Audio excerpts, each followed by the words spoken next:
I'll always remember the heartfelt conversation I had with my father when I told him about my engagement. He pulled me aside and with a concerned look asked me if I was truly sure about marrying Stephen. He acknowledged my love for Stephen, but expressed doubts about whether he was the right match for me. Confused, I questioned why he felt that way. My father explained that, although Stephen was affectionate and respectful, he sensed something off about him and his mother that he couldn't quite explain, attributing it to a father's instinct. Despite my protests, my father shared his observations that Stephen often bragged about my wealth to his friends, portraying me as a trophy rather than a partner. He was worried that Stephen's affection was not genuine. At that time, I brushed off my father's concerns, blinded by love and the desire to cling to a relationship that I believed would sustain me, especially after losing my mother 3 years prior and with my father's health declining. My father had built his wealth through savvy investments and hard work, setting a comfortable life for us. I too was making a decent living from my job. In contrast, Stephen and his mother, Megan, came from a modest background and often expressed their dissatisfaction with not having enough. Even after moving into my house post-marriage, they remained unhappy, always yearning for more luxurious and expensive lifestyles. Looking back, I realized that perhaps my father saw what I couldn't see at the time. I was a young woman in love, trying to hold on to something that felt like it would give me a reason to keep going despite the grief and loneliness I felt. Stephen and Megan, while they became my new family, perhaps weren't the sanctuary I hoped they would be. I vividly recall the moment when Stephen and his mother, Megan, lamented the size of my small townhouse compared to my father's mansion. "It's such a shame," they said, "that with your dad living in such a grand place, you ended up buying this tiny house." I explained that despite my father's wealth, I was just a regular office worker with a modest income, and even buying this house was a stretch for me, made possible only with my dad's help on the down payment. Megan, ever materialistic, suggested that my father should have bought me a better place, hinting that surely something must have been left for me by my mother when she passed away suddenly without a will. I tried to set the record straight. Whatever my mother had left was rightfully my father's, and I was content with what I had, not feeling entitled to more. Stephen then made a bold proposal that my father should swap houses with us since he was living alone and didn't need the space, to which Megan eagerly agreed. I was appalled and firmly refused, emphasizing that the house was my father's and he deserved to live there comfortably for the rest of his days. Their response was cold and calculating, pointing out that since my father was ill, they could wait a few years, and eventually everything would be mine to inherit. Their unabashed planning for my future inheritance was deeply disturbing. It was worsened by their frequent suggestions that I ask my father for more money, despite us not being in financial distress. They were clearly fixated on living a millionaire lifestyle without the means. The real crisis unfolded after my father passed away from cancer. I was heartbroken, yet received minimal support from Stephen or Megan, who seemed only interested in when they could hear the will read. They even refused to attend my father's funeral, claiming he meant nothing to them. This left me heartbroken and furious. Reflecting on those times, my father's earlier warnings echoed in my mind, stirring doubts about Stephen and Megan's true intentions. Their behavior had become increasingly hard to overlook, and I began to seriously question the motives behind their actions in our relationship. I couldn't shake the feeling that Stephen and Megan were mainly interested in my inheritance. Their behavior became especially clear during the will reading. Outraged at being excluded, Stephen demanded, "Why the hell can't we be at the reading of the will? Lawrence was my father-in-law after all." Megan chimed in, insisting it was absurd that they, as a family, were not present to know what Lawrence had left behind, especially since her son should have had some claim. The lawyer's response was blunt. "Your son isn't mentioned in the will, Megan, so he cannot attend the reading." I couldn't help but confront them about their obsession with the inheritance, especially since they hadn't even bothered to attend the funeral. It seemed to me that my father was only considered family when there was money involved. Their behavior escalated after the will reading. I returned home to face their incessant questions, despite still mourning my father. They offered no comfort or sympathy, only probing about the details of the inheritance. "So how much did you inherit from your parents? They must have left you a lot, right?" Megan asked eagerly. I replied, more to end their speculation than anything, "Actually, I didn't receive any money. My parents' wealth wasn't left to me." This revelation stunned them. "You got nothing? But your parents were wealthy. They must have left you something. Are you sure you're not hiding it from us?" Stephen accused. I reassured them, "There's no money. You're welcome to check my bank statement soon, but you won't find any changes. As for the rest of their assets, they decided to donate what was left to charity." Their frustration was palpable, and Megan was quick to suggest that I contest the will. "That's ridiculous. You need to fight for your inheritance." But I was firm in my response. "There's nothing to fight for. My parents decided to give their remaining assets to charity. I respect their choice." Stephen and Megan seemed infuriated by my lack of interest in pursuing a fortune that no longer existed. I was baffled by their anger and persistent disbelief, but it only confirmed my suspicions about their true motivations. I was on the verge of revealing everything, but a nagging doubt held me back. I couldn't shake the feeling that Stephen and his mother, Megan, were scheming behind my back. As they continued to press me for details about the inheritance, I stood my ground, firmly repeating that I hadn't received any money, and even suggested I could show them my bank account to prove it in a few days. A month went by, and Stephen's behavior changed dramatically. He became distant and agitated, frequently checking my bank account and badgering me about the inheritance. It became clear to me what his true motivations might be. Finally, I had enough and decided to confront the situation head-on. I showed them my bank statements, confirming that no inheritance had come my way. "See, I wasn't lying. There's no secret inheritance," I asserted, hoping this would settle the matter. However, their reaction was shocking. Stephen exploded. "All our years of effort wasted. So your parents weren't that rich and you didn't even get a dime? This is unbelievable." His disappointment was palpable, and then he said something that broke me. "I stayed in this marriage for nothing. I married you for nothing. It was all a waste." His words cut deep. "What do you mean, Stephen? Why would you say that?" I asked, heart sinking. Megan scoffed. "Who would marry you without considering the money? My son married you expecting we could bank on your inheritance. Now we see you got nothing. I can't believe I wasted 6 years on a useless girl like you. Stephen could have done so much better." Hearing them speak so callously confirmed my worst fears. It was clear now that Stephen had married me for money. My parents had been right about him and his mother. They were nothing but gold diggers. As much as it hurt, what came next was even more crushing. Megan turned to Stephen with a cold, calculating look. "What's done is done, Stephen. But now it's time for you to leave her. There's no reason to stay anymore. You'll have time to find a new, rich wife next time. One who has money." Her words were like a knife. "Are you kidding me, Megan? You're pushing Stephen to divorce me over money?" I asked, my voice trembling. Stephen's silence spoke volumes. It was a defining moment for me. The facade had crumbled, revealing the stark, ugly truth of their intentions. I was heartbroken, but I knew I needed to find the strength to move on from this betrayal. Of course, Stephen's response was chillingly pragmatic. "I married you because I thought it would secure a comfortable life for me and my mom. We've always struggled financially. I didn't go to college and had no real means to earn much. I thought marrying you would change that, assuming your parents would leave you a substantial inheritance that you would share with us."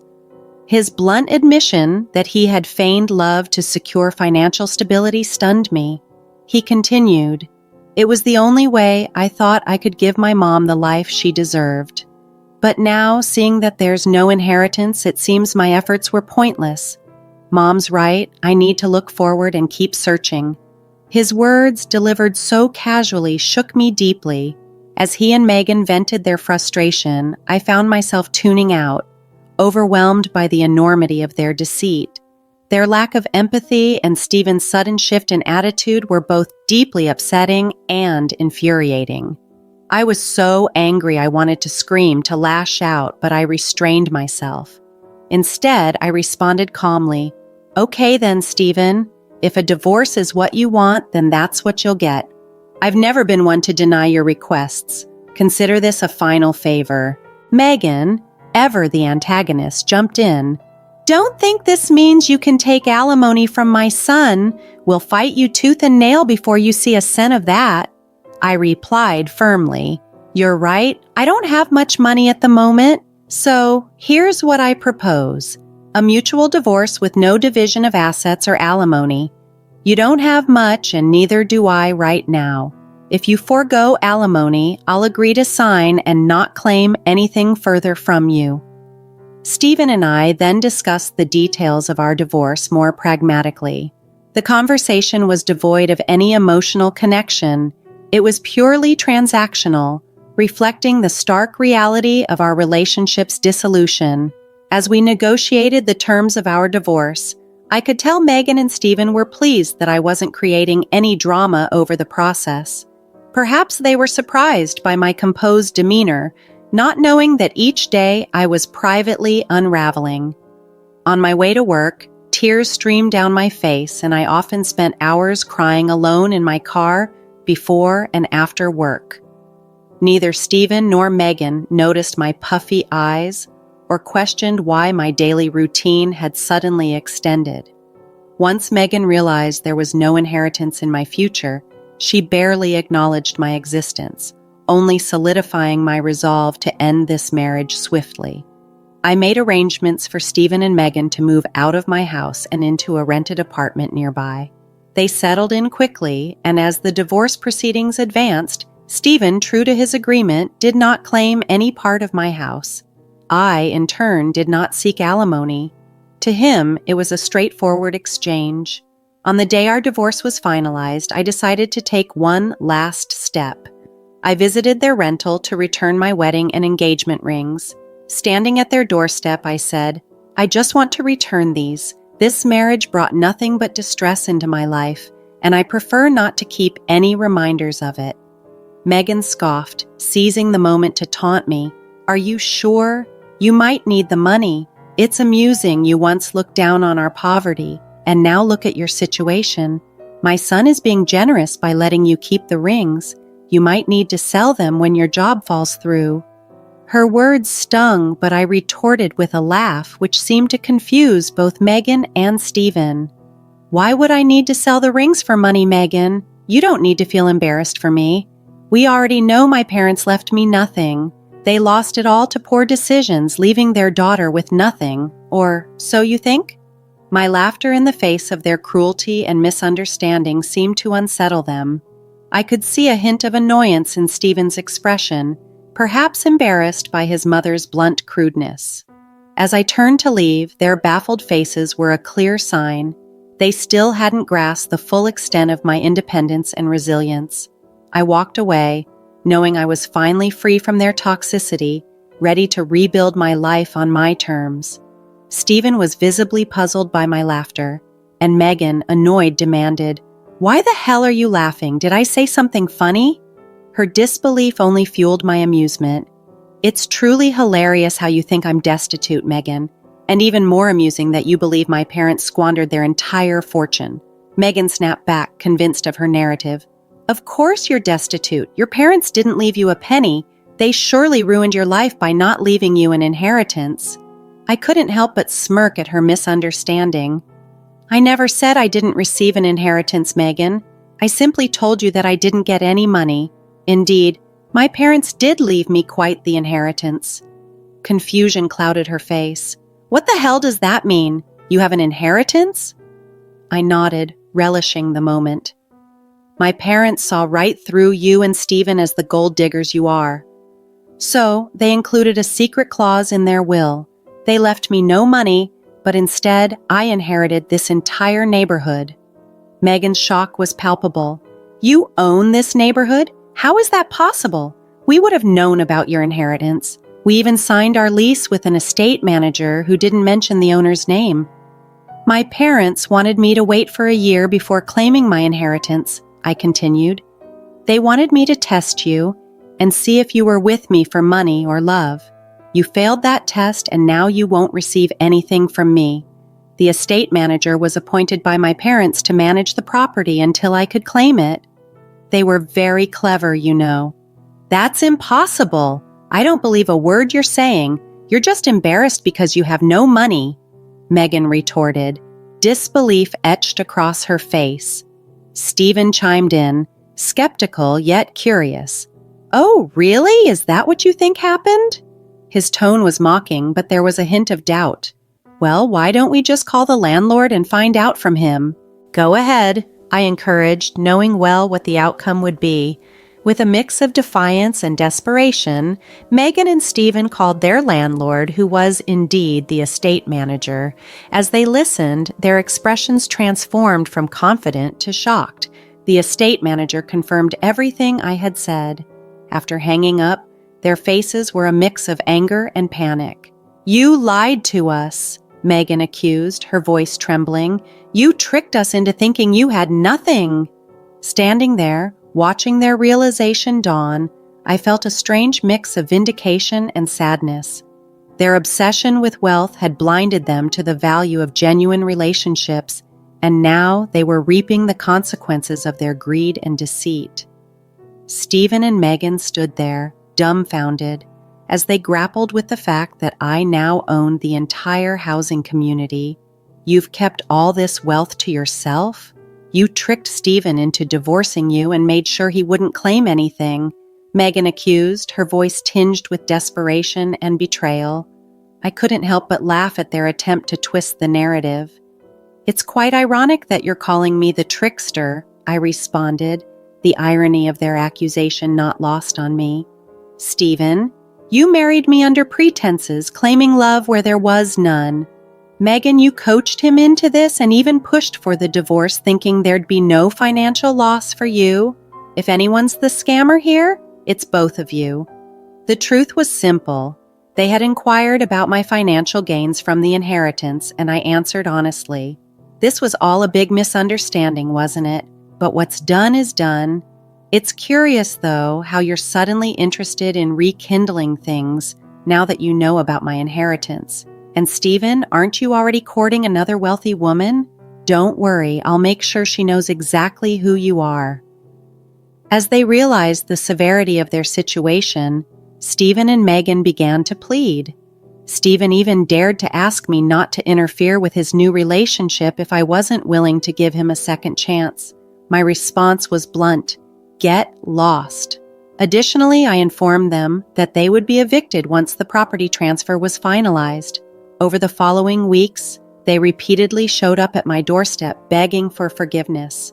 Their desperation was palpable, especially since they already had an eviction on their record, which would make finding a new place difficult. The only reason they were still on my property was that I had instructed the estate manager to allow it temporarily. Taking action, I reached out to Stephen's new interest and told her everything. She was appalled by their actions and ended things with him immediately, even showing me their exchange of texts as proof of the breakup. After this debacle, when Stephen and Megan resorted to verbally attacking me, I had no choice but to call the police. Their actions had crossed all boundaries of decency, confirming that my decision to distance myself from them was not just right, but necessary. Once the inheritance was officially transferred into my name, I didn't hesitate to evict Stephen and Megan from the property. They seemed shocked that I followed through with my threat. Despite their initial disbelief, they did attempt to come back onto my property, prompting me to call the police. The officers gave them a stern warning, and I proceeded to file for a restraining order to ensure they would stay away. Word of our altercation quickly spread throughout the town, and soon enough everyone knew about their deceitful behavior. As a result, they found themselves socially ostracized, which forced them to leave the city and try to start afresh elsewhere.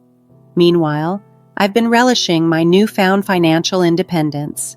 Liberated from the clutches of gold-digging leeches, I'm now free to enjoy my life and the wealth my parents wisely left me, ensuring it would benefit someone who truly appreciated their legacy.